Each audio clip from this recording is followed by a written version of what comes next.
Intervención del asambleísta Byron Maldonado. En este momento va a hacer uso de la palabra la legisladora Natalie Viteri. Lindo discurso de un lado, lindo del otro, tal vez todos terminen siendo lindos. Lo único que no es lindo y que a nadie le agrada es que después de que ya pagan impuestos altísimos como teníamos para el nivel de ingreso, me refiero a la clase más pobre y a la clase media, porque la clase alta sabemos que no va más allá del 1 o el 2%, a quien debieron ponerle los impuestos, como era el supuesto espíritu de la ley, y no, a ellos se los beneficia muchísimo. Yo estuve presente por pedido expreso en 2 sesiones de la comisión que trató este proyecto de ley, y era increíble que primero no se sentaban a realizar la sesión si no llegaban ciertos asambleístas. Y estos ciertos asambleístas estaban reunidos todo el bloque en un piso donde otro asambleísta tiene su oficina, determinando lo que esa comisión tenía que votar, porque tenía que votar. Punto. No importa quién fuera, no importa quién hable, llegaba y decían, cuando no les convenía, no habían terminado de hacer ese informe, el asambleísta ponente, que hoy por hoy ya no lo es que no lo mis asesores no lo han terminado. Eso era algo que preparaba la comisión, no sus asesores.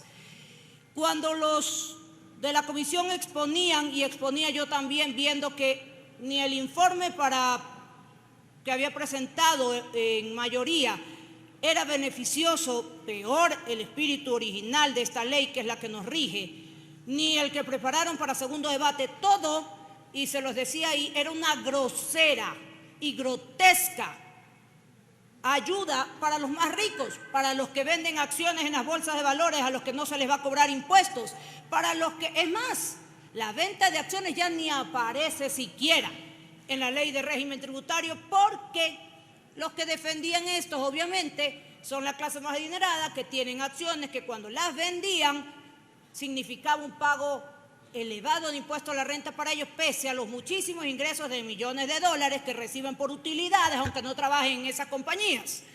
Pero aún así reciben millones de dólares por sus utilidades. Entonces este proyecto de ley favorecía también a los bancos. Decían que era para recaudar 1.200 millones, que eso iba a ayudar a que se suban los bonos.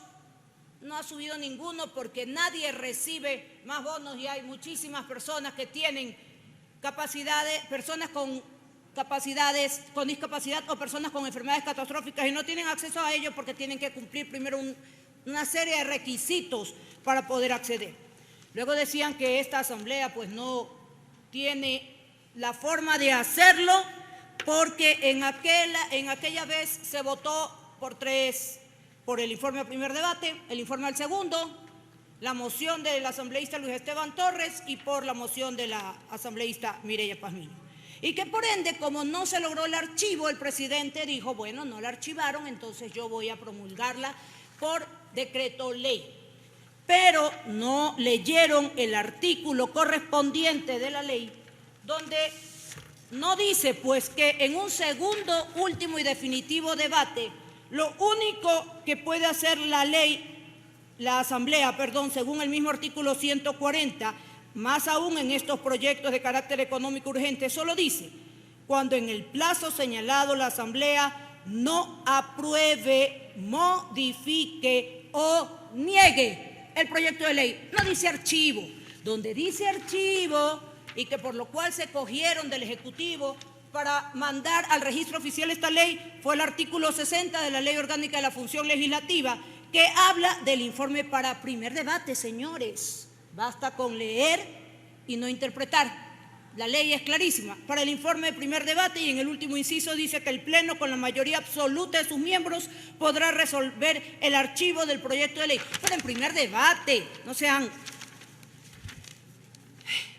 no sean así con la gente, por no decirles otra cosa. Pero solo se puede aprobar, modificar o negar en este segundo debate. Y le pido a través de Secretaría que se lea la moción del asambleísta Luis Esteban Torres en aquella sesión de segundo, último y definitivo debate. Señora Presidenta, con su venia. Por favor, proceder, señor secretario. Con su autorización, presidenta encargada, damos lectura del ¿Cuántos votos fue aprobada, perdón? oficio fechado a Quito, 26 de noviembre de 2021. El asunto del mismo reza lo siguiente: moción para negar el informe de mayoría del segundo debate del proyecto de ley orgánica para el desarrollo económico y sostenibilidad fiscal tras la pandemia COVID-19 con calificación de urgente en materia económica. Abogada Guadalupe Llorio Barca, Presidente de la Asamblea Nacional, en su despacho de mi consideración, con un cordial saludo dentro de la reinstalación de la... pertinente, por favor, señor secretario, en relación a la moción que presentó el asambleísta. Por medio del presente me permito mocionar. Mociono se niegue el informe de mayoría del segundo debate del proyecto de ley orgánica para el desarrollo económico y sostenibilidad fiscal tras la pandemia COVID-19 con calificación de urgente en materia económica y en su lugar se proceda a decidir sobre la votación del informe de minoría contenido en el memorando número AN-ZLCB 2021-081-M de 18 de noviembre de 2021. Atentamente suscribe el asambleísta Luis Esteban Torres. Gracias, señor secretario y señora presidenta. Como se ve ahí, ¿y cuál fue la votación? Solo para refrescar la memoria, aunque todos se la saben de memoria. 92 votos, se lo digo más rápido. 92 votos negaron el informe para primer debate.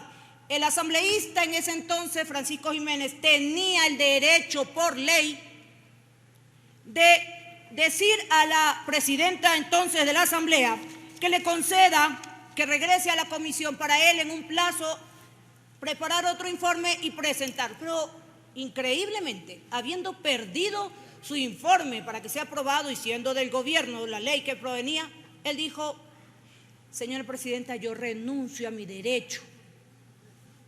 ¿Quién, en su sano juicio, que está respaldando un proceso de proyecto de ley, más aún, que proviene del gobierno y es de su bloque, renuncia al derecho, después de haber perdido, de presentar otro informe que la asamblea apruebe? Solo aquel que sabe y conoce cuál sería el destino final de esa ley, aunque no presente una reforma, tal cual lo hacían en las comisiones, no aparecía, decía que sus asesores, luego aparecían más tarde, 2 horas después, no hacían caso a nada de lo que se decía, quien fungía en ese momento de presidente no podía decidir porque tenía que esperar la orden de otra persona de esa misma comisión que se reunían en bloque arriba, etcétera. Todos lo vivimos, no nos lo contaron, lo vivimos.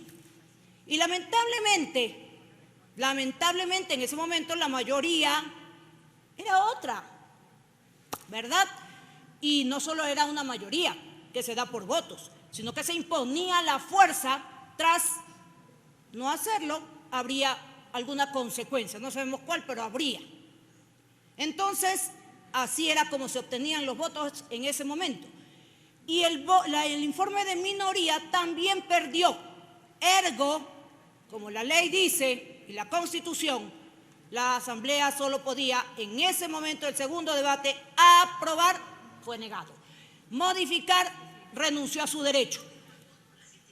O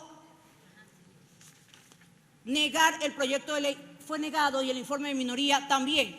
Eso era que cualquier abogado y estudiante de Derecho debe saber, que si solo te dan 3 opciones y de las 3 gana una, que negó, eso era todo, no teníamos que mandar a archivar ningún proceso de ley. Pero como en ese momento no les daba hacer caso a la ley y a la Constitución, de la que ahora dicen que entonces cómo es posible que en esta asamblea ya no me sorprende y bla, bla, bla.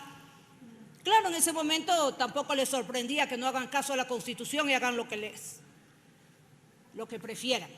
Y usen a la justicia para inmiscuirse en esta asamblea, como en otras instituciones, también como les conviene, como sigue siendo hasta hoy, como hay audios que dicen: entonces yo te dije, y ya sabías que en el Consejo de Participación Ciudadana te dije que no iba a estar nadie. Unas voces ahí que salen en los noticieros de alguien pues que no es funcionario público, sino era ad honorem, pero ya rapidito lo cambiaron a público. Terrible. Así era como se manejaba en ese tiempo, para que lo recuerden bien. Pero aquí no se hizo nada por los más pobres, no se ha hecho nada hasta ahora, después de toda la recaudación que hay. Reclaman hospitales, más seguridad, educación. Claro que sí, lo vamos a reclamar luego ir siempre. Concluyendo su intervención. Gracias, señora presidenta. No debió contarme el tiempo de exposición del tiempo que habló el secretario, como usted lo pide en sus exposiciones. Pero dicen que pedimos todo esto. Claro que sí, y lo vamos a exigir siempre, porque pagamos impuestos, no porque nos deben subir impuestos. La subida de impuestos no genera ninguna reactivación económica, y eso lo sabe cualquiera que estudie economía o que por lo menos tenga un negocio o que alguna vez haya generado una fuente de trabajo. No genera reactivación económica porque nadie va a comprarles nada. La gente restringe sus gastos. Así es que esta derogatoria, según el artículo 140, es procedente por esta Asamblea Nacional. Gracias, señora presidenta. Y que vivan los ciudadanos del Ecuador. Tiene la palabra el